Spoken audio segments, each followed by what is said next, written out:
Good morning students, मैं कैलाश नाथ, आपका biology teacher. आप सभी का स्वागत है doctors biology by Kailash Nath में। पिछले क्लास में हमने monohybrid cross, dihybrid cross, back cross, test cross ये सब पढ़ चुके हैं। मेंडल के लॉज भी पढ़ चुके हैं इनहेरिटेंस के। मेंडल के 3 laws, law of dominance, law of segregation और लॉ ऑफ इंडिपेंडेंट असॉर्टमेंट में इन्होंने जब ये लॉ दिए थे उस टाइम मेंडल को ये बात पता नहीं था कि उनका जो काम है वो इतना आउटस्टैंडिंग है। इसलिए उन्होंने एक बहुत लोकल मैगजीन में, जिसका नाम annual proceedings of natural history society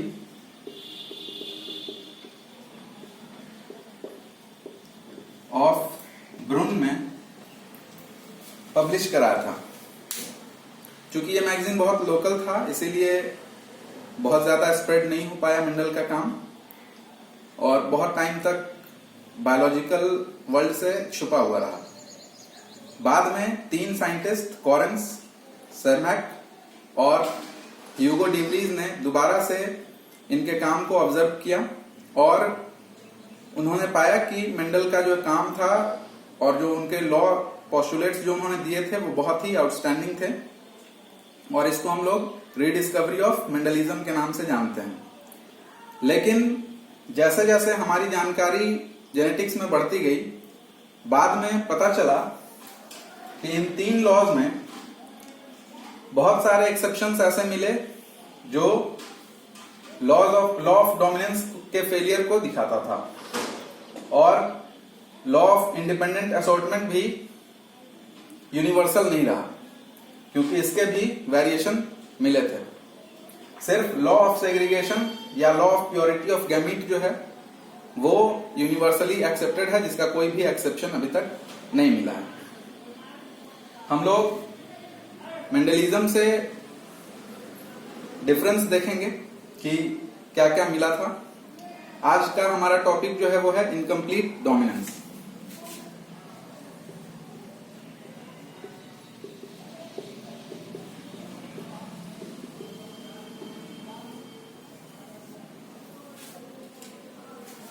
जब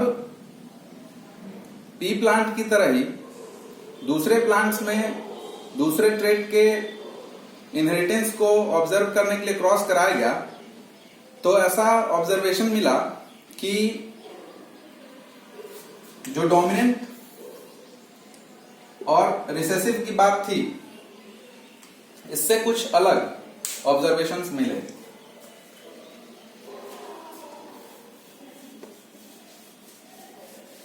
क्या मिला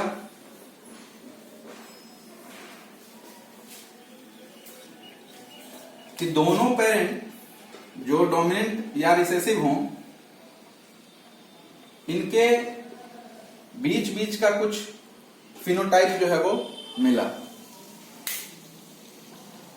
इससे ये पता चला कि भाई डोमिनेंस जो है,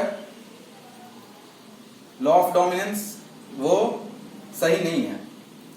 2 प्लांट, एक एंटीरियम मेजस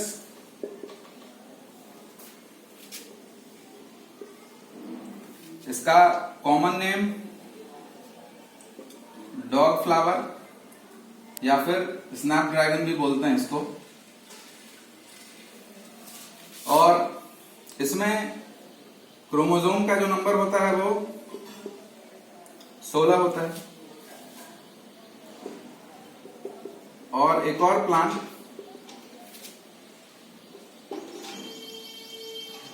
मिराबिलिस जलापा, इसका कॉमन नेम 4 o'clock प्लांट है, या फिर इसको मार्बल ऑफ पेरू के नाम से भी जानते हैं। इसमें क्रोमोसोम नंबर 2n = 58 है। इन दोनों में जो फ्लावर कलर का इनहेरिटेंस था वो एक जैसा ही था, और मेंडल के डोमिनेंस से अलग इसमें ऑब्जर्वेशंस मिले थे। इसमें पाया गया हम लोग दोनों में सिमिलर है फ्लावर कलर। एंटीरिनम मेजस की बात करेंगे इसलिए क्योंकि आपके गीता में लिखा हुआ है एंटीरिनम मेजस।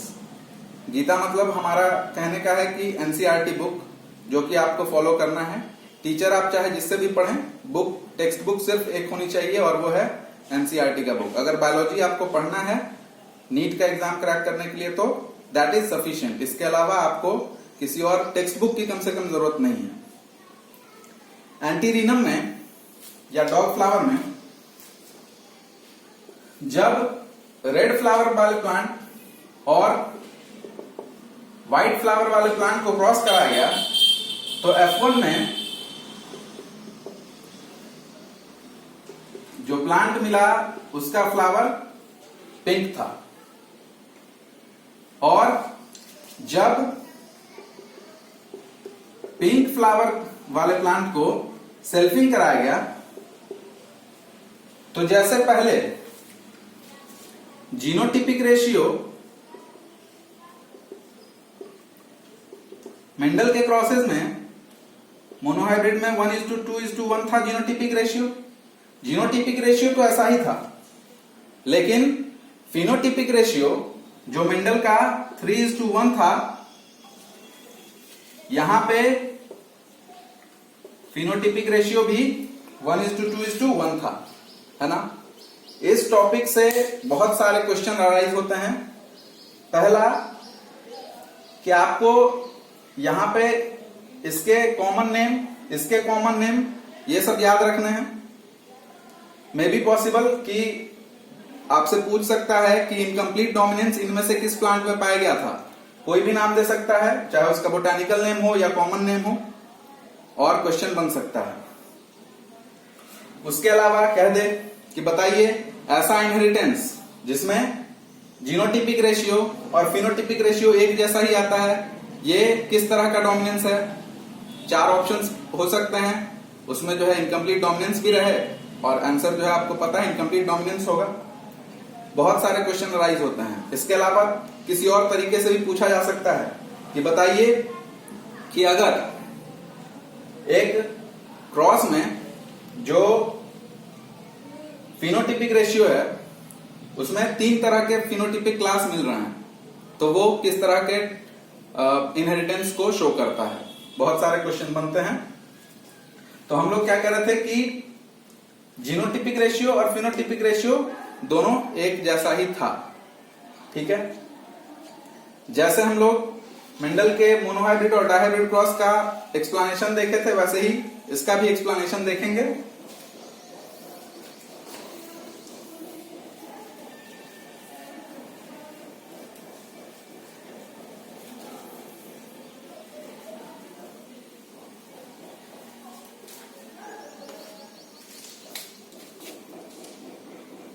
जो रेड फ्लावर वाला प्लांट रहा होगा उसका जीनोटाइप ऐसा रेड है, पेरेंट्स, और इसको क्रॉस करवाया गया किससे, वैसा प्लांट जो व्हाइट फ्लावर वाला था, ठीक है। गैमीट पता है बनेगा ऐसा, और यहां पे बनेगा ऐसा। जब इस गैमीट का फ्यूजन होगा F1 जनरेशन में, F1 जनरेशन में ये कंडीशन होगा। और बताए कि F1 जनरेशन में जो फ्लावर आया वो कैसा था, पिंक था, है ना। इसी में F1 में सेल्फिंग करवाएंगे। सेल्फिंग करवाने का मतलब सर वही कि इसी तरह के जीनोटाइप वाले प्लांट से क्रॉस करवाना। अब गैमीट कितने तरह का बनेगा, हेट्रोजाइगस कंडीशन है। सिंपल फॉर्मूला आपको पता ही है, 2 to the power n। Heterozygous कितना है, 1, 2 का पावर 1 लिखेंगे, 2 तरह का गैमीट बनेगा। 2 तरह का गैमीट बनेगा यहां पे।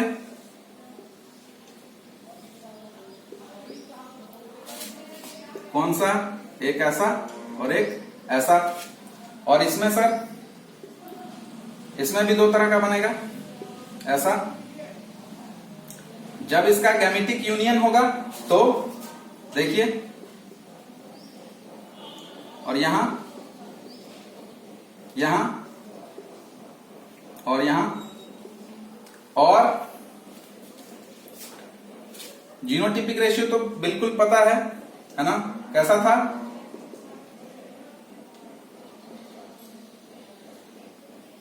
RR एक है और ये 1। लेकिन फिनोटिपिक रेशियो